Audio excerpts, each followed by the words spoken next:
आलोक law classes से मैं प्रणीत पारश। आज हम आईपीसी का चैप्टर 14 शुरू करेंगे। चैप्टर 14 का टाइटल है लोक स्वास्थ्य, क्षेम, सुविधा, शिष्टता और सदाचार।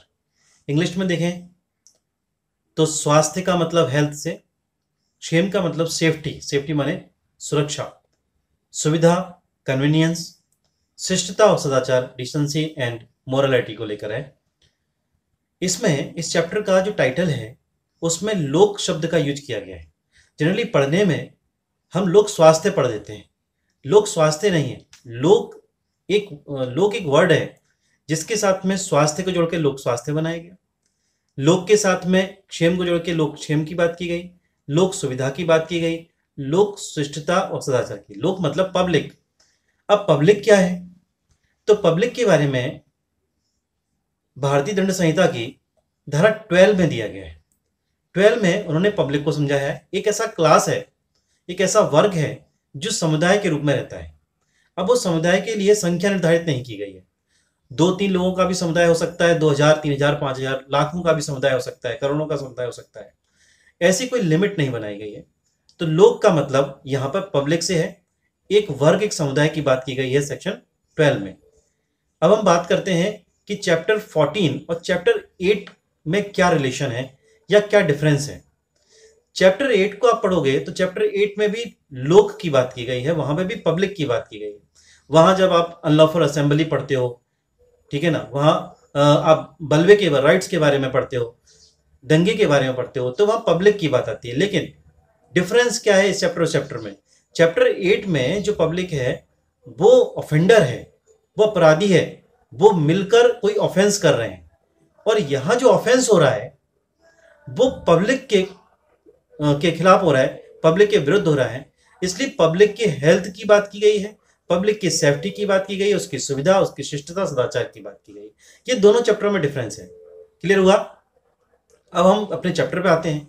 तो जो कि ये इंट्रोडक्शन वीडियो है इस चैप्टर के लेके, इस पर हमें 10 से 11 चैप्टर वीडियोस बनाने हैं, क्योंकि जो ग्रुप ऑफ सेक्शन है वो काफी बड़ा है। इस चैप्टर में 268 से लेके 294 ए तक हमें लोक स्वास्थ्य, क्षेम, सुविधा, शिष्टता, सदाचार के बारे में पढ़ना है। तो 4 कैटेगरी बनी, एक हेल्थ स्वास्थ्य, दूसरा बना क्षेम, तीसरा बना सुविधा और चौथा बना शिष्टता और सदाचार। तो इसको कैसे उन्होंने वर्गीकृत किया है, उनके वर्गीकरण के हिसाब से अगर हम पढ़ेंगे तो हमारा जो वीडियो है उसमें टाइम लिमिट थोड़ी ज़्यादा बढ़ जाएगी, कभी कम हो जाएगी, कभी बढ़ जाएगी, ऐसा रहेगा। इसलिए हमने अपने हिसाब से, हमें जैसा कन्वीनियंस है हम उसके हिसाब से मैंने इसको वर्गीकृत किया है। अब हम जो पहला ग्रुप पढ़ेंगे उसमें हम पढ़ेंगे लोक न्यूसेंस के बारे में। जब मैं लोक न्यूसेंस पढ़ाऊंगा तो उसके बारे में डिटेल करूंगा। इससे पहले मैं एक बात और बताऊं इस चैप्टर के बारे में। ये चैप्टर अगर आप इसका नेचर देखोगे तो ये सिविल नेचर का है। मतलब यहाँ पर कुछ ऐसे ऑफेंसेस बताए, ऑफेंस तो है लेकिन इनका नेचर सिविल है। जैसे जिनको आप टॉर्ट में पढ़ते हो, सिविल नेचर का हमारा एक सब्जेक्ट है टॉर्ट, दुष्कृति, अपकृत्य। तो अपकृत्य में आप इन सब चीजों को पढ़ते हो, वहां पर लोक स्वास्थ्य की बात की जाती है, वहां पर आपकी क्षेम, सुविधा, शिष्टता, सदाचार की बात की जाती है, और उससे संबंधित अगर कोई दुष्कृति करता है तो उसके लिए पनिशमेंट दिया जाता है। एक बात। दूसरी बात भी समझ लीजिए, न्यूसेंस हमारे यहाँ 2 प्रकार का बताया गया है, हमारी विधियों में उसको 2 प्रकार का बताया गया है, जिसके बारे में वैसे मैं कल बात करूंगा। मैं इसलिए बता रहा हूं क्योंकि मुझे अभी इस टॉपिक पे 268 जो पहला हमारा ग्रुप है वो 268, 290 और 291 3 धाराओं पर है, और तीनों धाराओं में लोक न्यूसेंस की बात की। तो बताना ही चाहता हूं कि न्यूसेंस के 2 प्रकार हैं, एक प्राइवेट न्यूसेंस, एक पब्लिक न्यूसेंस। एक व्यक्तिगत उपताप और दूसरा सार्वजनिक उपताप। तो जो व्यक्तिगत उपताप है उसमें एक व्यक्ति किसी इंडिविजुअल को, जब कोई एक व्यक्ति या ग्रुप ऑफ पर्सन किसी एक व्यक्ति के लिए उपताप पैदा करते हैं, किसी एक व्यक्ति के लिए न्यूसेंस पैदा करते हैं, तो व्यक्तिगत उपताप होता है, न्यूसेंस होता है। उसको हमने आईपीसी में नहीं रखा है। ठीक है, आईपीसी में आप देखोगे तो फिर दूसरी तरीके से किसी को, जैसे आपको सेक्शंस देखोगे तो वो न्यूसेंस के रूप में नहीं है, वो अपराध के रूप में इंडिविजुअली है। ठीक है, उसको न्यूसेंस नहीं कह सकते। आईपीसी में न्यूसेंस में जो अपराध बताया है या जिसको आपराधिक न्यूसेंस माना है वो पब्लिक न्यूसेंस को माना है। पब्लिक न्यूसेंस की बात ये आपका चैप्टर बताता है। तो उसमें सेक्शन 268, 290 और 291 की बात करेंगे। और फिर हम प्राइवेट न्यूसेंस क्या पढ़ते हैं, तो प्राइवेट न्यूसेंस आप टॉर्ट में पढ़ते हो, दुष्कृति विधि में आप उसके बारे में, प्राइवेट न्यूसेंस के बारे में पढ़ते हो और थोड़ा पब्लिक न्यूसेंस के बारे में पढ़ते हो। दोनों न्यूसेंस वहां पढ़ाए गए, लेकिन उसी में से यहां लिया गया कौन सा, पब्लिक न्यूसेंस। तो पहला ग्रुप हमारा होगा 268। 268 में हम परिभाषा पढ़ेंगे, लोक न्यूसेंस क्या होता है। फिर इसी ग्रुप में 290 पढ़ेंगे, इसमें लोक न्यूसेंस का दंड बताया गया है। फिर 291 में बताया है कि अगर पब्लिक न्यूसेंस हुआ है उसके लिए कोई आदेश जारी हो गया है, इंजंक्शन दिया गया है कि भाई इसको नहीं करना है आपको, और इंजंक्शन के चलते हुए भी अगर न्यूसेंस किया जाता है तो 291 में प्रावधान है। ये तीनों धाराएं एक दूसरे से जुड़ी हुई हैं, संबंधित हैं, इसलिए मैंने इनको एक ग्रुप बनाया। दूसरा ग्रुप है हमारा 269 से 271। 269 से 271 जो इन्फेक्शियस डिसीज हैं उसमें उनको फैलाने से रिलेटेड है। अभी तो आप बिल्कुल देख ही रहे हो, कोरोना में जो चल रहा है उसमें जो कोविड-19 महामारी फैली है उसमें ये जो वायरस है, कोरोना वायरस, वो एक संक्रामक है, इन्फेक्शियस है। तो जब हम इस टॉपिक को पढ़ेंगे तो बहुत कुछ उसके बारे में बात करेंगे, जो प्रेजेंट में चल रहा है उसके बारे में डिस्कस करेंगे, ठीक है ना। तो इसमें 269 में कहते हैं संक्रामक रोग को कोई फैलाता है उपेक्षा से, उपेक्षा माने नेग्लिजेंस से, ठीक है। जैसे मैं आज ही आपको बताऊं इसके बारे में एग्जांपल, जब अगर किसी व्यक्ति को पॉजिटिव है ये कोरोना वायरस और उसको पता नहीं है कि पॉजिटिव है, अब तो खैर रूल्स हैं कि आप समुदाय मिल नहीं सकते, लेकिन हम बात करें थोड़ी पहले की, जब इसमें ऐसे रूल एक्शन नहीं आए थे कि आपको ग्रुप में नहीं रहना है, कम्युनिटी में नहीं रहना है, उस समय मान लीजिए किसी में ऐसा वायरस है, उसको नहीं पता और वो कुछ लोगों को इन्फेक्शन कर देता है, तो यहां उपेक्षा से हुआ है। तो सेक्शन 269 संक्रामक रोग को फैलाने के लिए उपेक्षा की बात करता है। अगर ऐसे फैलाएंगे तो उसके लिए हम पढ़ेंगे 269 में। 270 में उसको परिद्वेष से, जैसे परिद्वेष से भी आपने अभी देखा, कुछ वीडियो रिलीज हुए थे, इसमें थूका जा रहा था, उसमें थूके हुए नोटों पर जिसमें जो पॉजिटिव था पर्सन वो इन्फेक्टेड उसको वायरस को किस में डाल रहा था, नोटों के थ्रू, सब्जियों के थ्रू, फलों के थ्रू आप जो पहुंचाए जा रहे थे, परिद्वेष से पहुंचाए जा रहे थे, इसमें जिसमें बात उस इंटेंशन की बात आती है। तो ऐसे ऐसे समय पे इस तरह से जो बीमारियां फैलाई जाती हैं, संक्रामक रोग फैलाए जाते हैं, उस पर 270 पढ़ेंगे हम। फिर अब बात आती है 271 में। 271 भी इसी ग्रुप में पढ़ना है, दूसरे ग्रुप में। 271 में आप वो शब्द सुनोगे जो आज बहुत प्रचलित है, क्वारंटीन। क्वारंटीन जो वर्ड है, क्वारंटीन जो वर्ड है, उसमें वो क्या होता है आप इस सेक्शन में पढ़ोगे उसके बारे में। हिंदी में करंटीन लिखा है उसको, इंग्लिश में उसको क्वारंटीन लिखा है। क्या होता था, कुछ शिप्स को जहां पर मानी किसी कंट्री में कोई इन्फेक्शियस डिसीज फैली हुई है और वो शिप, उस कंट्री के लोग उस शिप में बैठे हैं, वो भी इन्फेक्शियस हैं, तो क्या करते थे, उस शिप को कुछ समय तक के लिए एक जगह पर रोक दिया जाता था, उसे क्वारंटीन कर दिया जाता था। अब तो आप समझ जाओगे, आज का क्वारंटीन का मीनिंग आपको समझाने की जरूरत नहीं है, मालूम है लॉकडाउन के दौरान क्या क्वारंटीन और क्या कोरोना वायरस के थ्रू चल रहा है। तो उसमें क्वारंटीन किए जाते थे वो शिप, ये पर्टिकुलर सेक्शन शिप के लिए है। और मान लो कि वो शिप वहां से निकाला जाए और उस दूसरे शिप से जहां पर लोग इन्फेक्शन नहीं है लोगों के अंदर, वहां तक पहुंचाया जाए संक्रामक रोग को, तो धारा 271 में उसका प्रावधान दिया गया है, ठीक है ना। अब हम बात करते हैं तीसरे ग्रुप की। तीसरे ग्रुप में हम लोग 272 से 273 केवल 2 सेक्शन पढ़ेंगे। ये 2 सेक्शन हमारे फूड से रिलेटेड है, फूड एडल्ट्रेशन को लेके हैं। तो सेक्शन 272 में लिखा है कि विक्रय के लिए कोई चीज रखी हुई है, विक्रय के लिए आश्रित कोई खाद्य पदार्थ है, कोई पेय पदार्थ है, माने कोई ड्रिंक है या कोई ऐसी कोई खाने की चीज है, उसमें अपमिश्रण किया जा रहा है, उसमें एडल्ट्रेशन किया जा रहा है, तो 272। हालांकि इसके लिए अलग से एक्ट बन गया है, फूड एंड एडल्ट्रेशन एक्ट, काफी बड़ा एक्ट है, हम लोग उसको एडीपीयू की परीक्षा में पढ़ते हैं। बाकी आपके जुडिशियल एग्जाम में तो यहाँ नहीं है, एमपी में और जगह हो सकता है हो, लेकिन एडीपीयू में एमपी में है। तो उन्होंने 272 की बात की, उसमें क्या किया जा रहा है, विक्रय के लिए आश्रित की चीज के कोई खाद्य पेय पदार्थ है उसमें आप मिश्रण कर रहे हो। दूसरा इसी ग्रुप में दूसरा है 273। 273 में अपायकर खाद्य पेय, अपायकर मतलब जिसको नहीं खाना चाहिए, जिसको नहीं यूज करना चाहिए, ऐसे किसी चीज को बेचा जा रहा है, विक्रय किया जा रहा है। आप कई बार देखते हो डेट निकल जाती है ना, जिसमें चिप्स हैं या फिर ऐसी कोई भी चीज हो सकती है, इसकी डेट निकल गई, अब वो खाने योग्य नहीं बचा, वो खराब हो चुका है, मतलब उससे बीमारियां हो सकती हैं, वो पॉइजन जैसा हो गया है और फिर उसे कोई बेच रहा है, तो उसके लिए 273 है। बहुत कॉमन सेक्शन है, बहुत काम आते हैं सेक्शंस अपनी प्रैक्टिकल लाइफ में। अब ये हुए 3 ग्रुप हमारे अभी तक, ठीक है। इसका जो चौथा ग्रुप है उसमें 274 से मैं 276 तक पढ़ाऊंगा। इसमें मैंने उन चीजों को इकट्ठा किया है जो ड्रग माने दवाइयों से रिलेटेड है, और दवाइयों के साथ में 3 सेक्शन। 274 कहता है जो दवाइयां हैं, औषधियां हैं, उसमें अपमिश्रण करना, उसमें मिलावट कर देना, ये भी आप अक्सर सुनते होंगे। कि उसमें मिलावट हो रही है, उसके अंदर जितना होना चाहिए रेशो वो दवाइयों का नहीं है, उसमें मिला दिया गया है कुछ, उसे एडल्ट्रेट कर दिया गया है, तो ड्रग का एडल्ट्रेशन यहाँ आएगा दवाइयों का। दूसरा सेक्शन 275 है, वो भी बताता है अपमिश्रित औषधियों का विक्रय। अब क्या किया सेक्शन 275 में, जो एडल्ट्रेटेड दवाई है उसका विक्रय किया इंटेंशनली, ठीक है ना, तो इसमें पढ़ेंगे। 276 में हम लोग पढ़ेंगे कि औषधि का भिन्न औषधि के रूप में, आप कई बार मेडिकल पर जाते होंगे, अभी तो खैर काफी रिस्ट्रिक्शन हो गया है, लेकिन फिर भी थोड़ा पहले की याद करो, जब इतना रिस्ट्रिक्शन नहीं था उस समय वो कहता था कि यार ये चीज तो नहीं है, दवाई तो नहीं है, लेकिन इसी का एक फॉर्मूला है जो दूसरी दवाई नाम से है, ठीक है ना।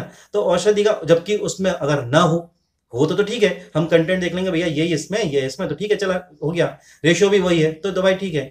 लेकिन मान लीजिए रेशो अलग है या फिर उसके अंदर दवाइयों का कंटेंट अलग है, उसको अगर अपन उसको कोई विक्रय कर रहा है या तो उसका निर्माण कर रहा है, जो होना चाहिए उससे अलग, जैसे आप कोई एक पर्टिकुलर कोई दवाई लेने जाते हो, उस दवाई में जितना रेशियो होना चाहिए दवाइयों का वो अगर नहीं है, उससे भिन्न है, या दवाइयां कुछ और चेंज कर दी गई हैं, उसके अंदर के कंटेंट में चेंज कर दिया गया है, तो 276 में वो अपराध होता है।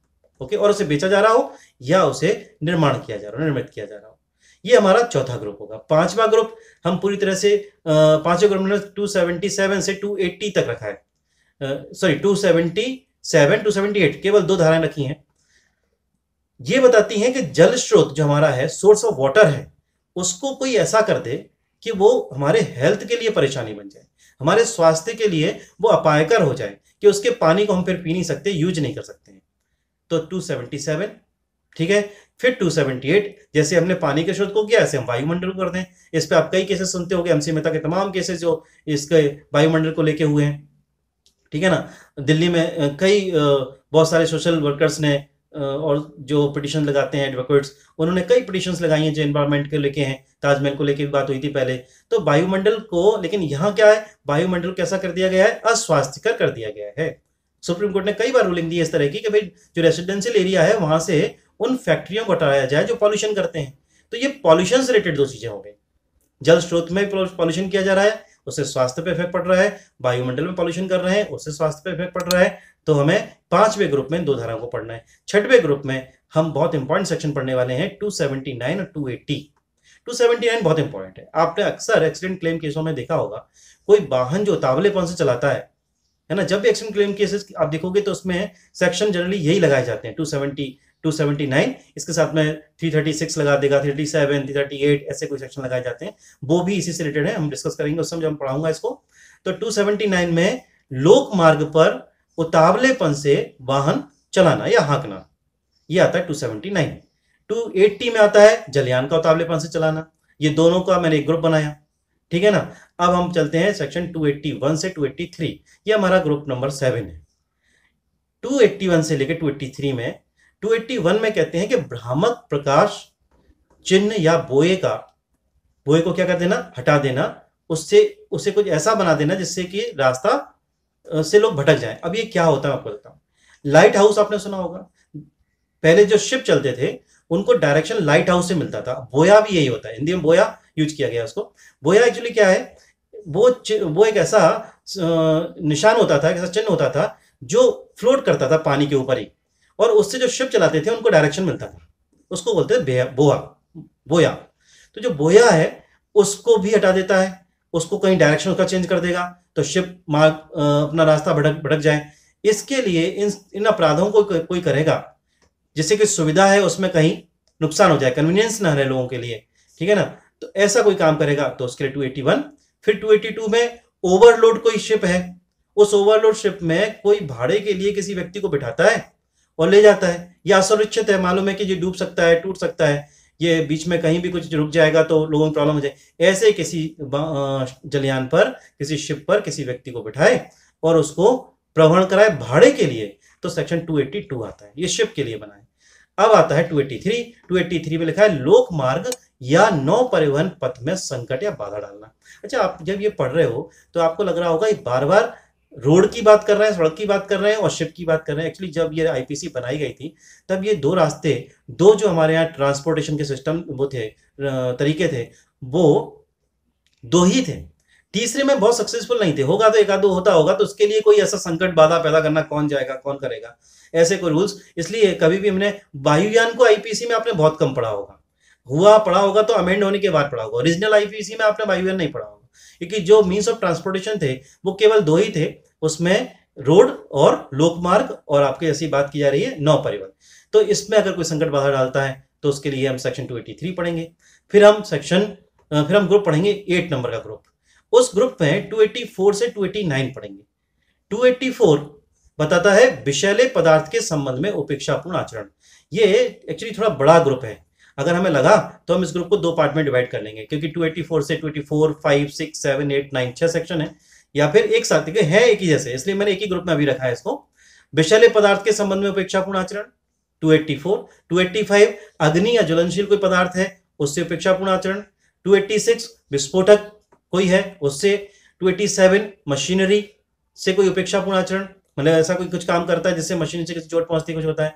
या फिर निर्माण, जो कंस्ट्रक्शन है उसको गिरा रहा है, उसकी मरम्मत कर रहा है, वहां किसी को चोट पहुंचती है तो। और या फिर जीव जंतु ऐसा पाल लिया है, कोई शेर या कोई भयानक कोई ऐसा जंतु पाल लिया है जो कि नुकसान पहुंचा सकता है दूसरे लोगों को, लोग को नुकसान पहुंचा सकता है, पब्लिक को नुकसान पहुंचा सकता है। ऐसे जो जीव जंतु हैं उनसे अगर कोई उपेक्षापूर्ण आचरण करता है, उनको रखता है अपने पास या उनका यूज करता है जिससे पब्लिक को न्यूसेंस पैदा हो, उनको उनको उनका सुविधा कहीं ना कहीं छूटती हो, उनको सेफ्टी कहीं ना कहीं उनकी होती हो, हेल्थ को प्रॉब्लम आती है, तो सेक्शन 284 से लेकर 289 तक इतनी कैटेगराइज किया गया है। अब जो हमारा आखिरी वीडियो होगा, आखिरी जो ग्रुप होगा वो होगा 292 से 294 और 294A।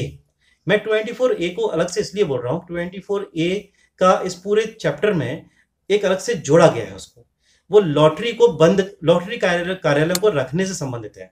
अगर कोई लॉटरी कार्यालय रखेगा 294A में तो उसके लिए पनिशमेंट की व्यवस्था की गई, जिसका इस चैप्टर से बहुत कुछ लेना देना नहीं, केवल हाँ चैप्टर में जोड़ा इसलिए गया क्योंकि ये जनता जुड़ा हुआ है, पब्लिक से जुड़ा हुआ है, इसलिए इसको जोड़ा गया है। ठीक है। अब जो 292, 293, 294 हैं वो अश्लील पुस्तकों का विक्रय 292 में है। तरुण व्यक्ति, जो छोटे बच्चे हैं, जो एक ऐसी ग्रोथ में है जिसमें उनके तक अश्लील सामग्री नहीं पहुंचना चाहिए, उन्हें अश्लील वस्तुओं का विक्रय करना 293 में, और 294 में अश्लील कार्य या गाने, इसको शामिल किया गया है। 24 में मैंने आपको बता ही दिया, वो लॉटरी कार्यालय रखने से संबंधित है। इस तरह से पूरा चैप्टर, ये जिसको देखिए मैंने इंट्रोडक्शन में ही मेरे को 17 मिनट हो गए हैं, लगभग 70 से 18 मिनट हो रहे हैं। तो ये ऐसा एक चैप्टर है, लेकिन इंट्रोडक्शन बहुत इंपॉर्टेंट है, इससे आपको पूरे चैप्टर की एक समरी